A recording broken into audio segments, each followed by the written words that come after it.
ବାପା ପୁଷ୍ପା ଆରେ ବା ତୁ ଯାଇଥିଲୁ କୁଆଡେ? ଆରେ ତତେ ପରେ ତ ଶାଶୁ ଘର ଲୋକ ଖୋଜୁଛନ୍ତି। ବାପା ମୁଁ ସେ ଘର ଛାଡ଼ି ଚାଲି ଆସିଛି ବାପା। କାଲି ଆସିଛୁ? ଆରେ କାହିଁକି ରେ ବା? ଆରେ କଣ ହେଇଛି? ବାପା ମତେ ସେଠି ରହିବାକୁ ଭଲ ଲାଗିଲାନି ବାପା, ତେଣୁ ମୁଁ ଏ ଭୈରବ ସହିତ ଚାଲି ଆସିଛି। ଓଲୋ ଛଡ଼ି ତୁ ପରେ ସେ ଘରର ବୋହୂ, ଆରେ ତୋର ଉପରେ ଗୋଟେ ପୁଅ ଜନ୍ମ ହେଇଛି, ତୁ ସେ ଘର ଛାଡ଼ି ଚାଲି ଆସିଛୁ? ବାପା ମୁଁ ପରା ବାହା ହବା ପାଇଁ ସେଠି ମନା କରୁଥିଲି, ତମେ ମତେ ଜବରଦସ୍ତ ବାହାଘର କରେଇ ଦେଇଥିଲ, ଆଉ ମୁଁ ସେଠି ରହିଥାନ୍ତି କେମିତି? ତେଣୁ ମୁଁ ଭୈରବ ସହିତ ଚାଲି ଆସିଛି ବାପା। ଓଲୋ ଛଡ଼ି ଆରେ ତୁ ମୋ ଝିଅ ଏମିତି କାମ କରୁଛୁ? ଆରେ ମୋ ମାଲ ଫାଲମାନଙ୍କୁ ମାଟିରେ ମିଶାଇ ଦେଇଛୁ, ମାରି ଦେବି ତତେ।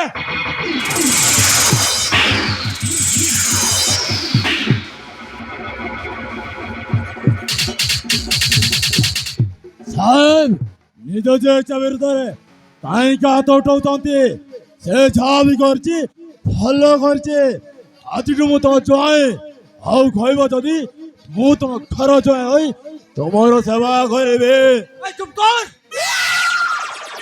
ତୁ ଗୋଟେ ଜାରଦ ହୋଇ ମୋ ଜ୍ୱାଇଁ କେବେ ହେଇପାରିବୁନି। ମୁଁ ତତେ ସେଦିନ କହିଥିଲି ନା, ମୋ ଝିଅ ସାମ୍ନାରେ ଆସିଲେ ମାରିଦେବି ତତେ।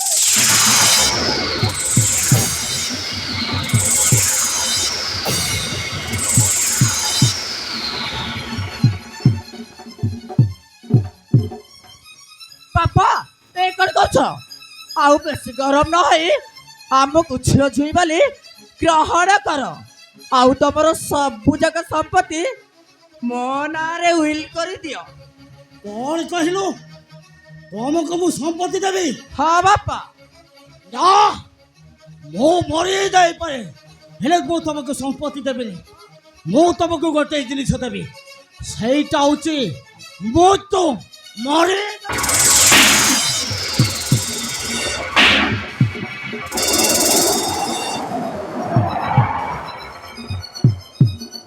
ରୁହନ୍ତୁ ସାହେବ।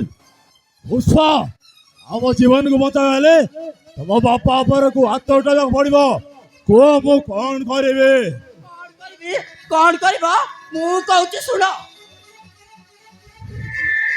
ଏ ବୁଢାଟା ତ ଆମକୁ ଝିଅ ଝୁଇଁ ବୋଲି ଗ୍ରହଣ କରିବନି କି ତା ସମ୍ପତ୍ତି ମୋ ନାଁରେ ଲେଖିଦବନି, ତେଣୁ ମୁଁ କହୁଛି ଏ ବୁଢାଟାକୁ ମାରିଦିଅ। ଏ ବୁଢାଟା ମରିଗଲେ ସବୁ ସମ୍ପତ୍ତିର ମାଲିକ ହେବା ଆମେ। ବାରେ ଝିଅ ମା, ଆରେ ଏଡ଼ିକେ ଯାଇଥିଲୁ, ମୋ ମାଟା ମରିଗଲା, ତତେ ମୁଁ ପାଣି ପଶି ମଣିଷ କରିଥିଲି କଣ ଏଇଆ ଦେଖିବା ପାଇଁ? ମରିଦେବି, ଦରକାର ନାହିଁ ତୋ ଭଳିଆ ଝିଅ।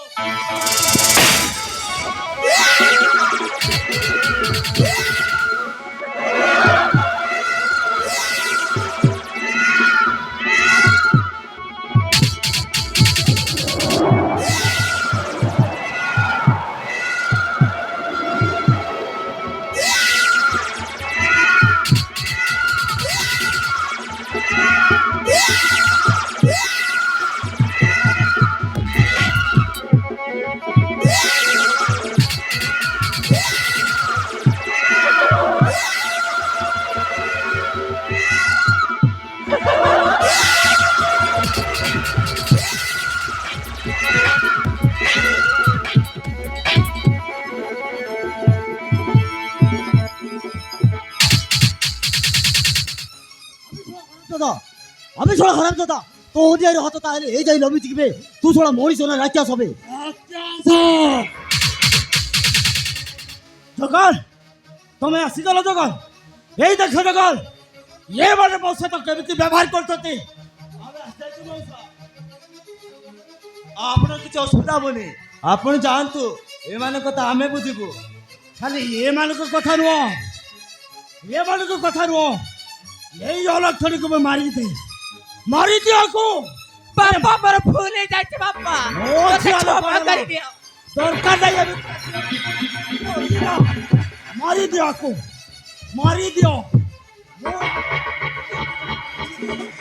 ଯାଆନ୍ତୁ।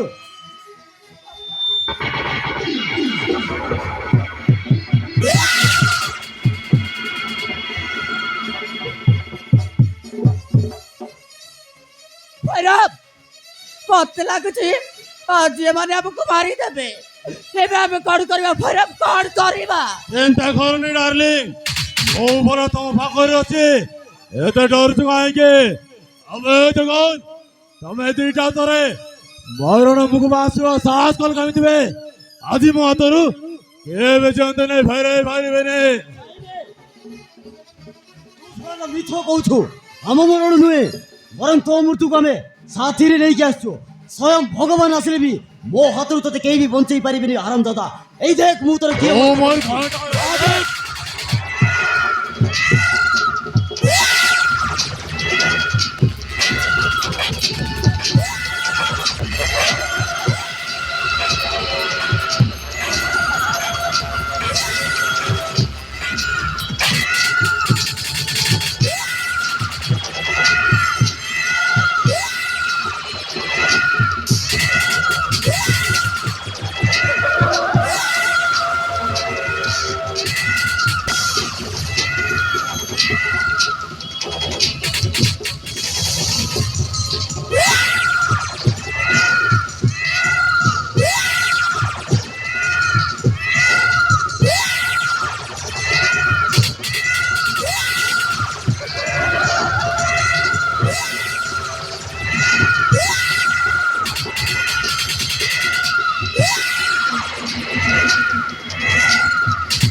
ମୋର ଭୁଲ ହେଇଗଲା ଜଗତ, ମତେ କ୍ଷମା କରିଦିଅ, ତାହେଲେ ମୁଁ ମରିଯିବି।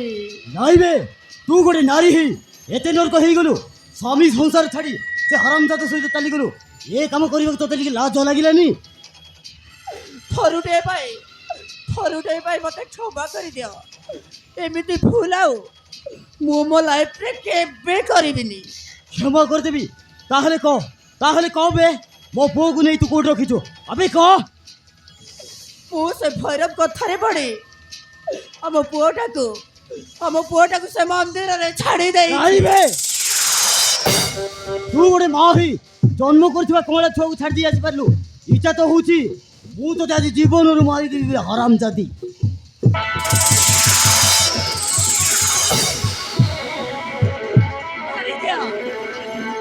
ମାରିଦିଅ ଜଗନ, ମତେ ମାରିଦିଅ। ମୋ ପରି ଗୋଟେ କଳଙ୍କିନୀ ଏ ଦୁନିଆରେ ବଞ୍ଚିବା ଉଚିତ ନୁହଁ। ମାରିଦିଅ ଜଗନ, ମତେ ମାରିଦିଅ। ନାଇଁ ବେ, ନାରୀ ହତ୍ୟା ହଉଛି ମହାପାପ। ଆରେ ଚାଲିଯା ତୁ ମୋ ସାମ୍ନାରୁ। ଜୀବନରେ କେବେ ବି ତୋ କଳଙ୍କିନୀ ମୁଁ ଦେଖିବାକୁ ଚାହେଁନା। କିନ୍ତୁ ଯିବା ପୂର୍ବରୁ ଗୋଟେ ସତ କଥା କହ, ସେଦିନ ସୁନିଲିର ପୁଅଟା ଛାତ ଉପରୁ କେମିତି ପଡ଼ିଥିଲା? ଆବେ କହ, ଆବେ ତୁ କହିବୁ ନା ନାହିଁ? କହିବି। ମୁଁ ସେ ସୁନିଲିକୁ ଏ ଘରରୁ ବାହାର କରିବା ପାଇଁ ତା ପୁଅଟାକୁ ମୁଁ ମାରି ଦେଇଥିଲି।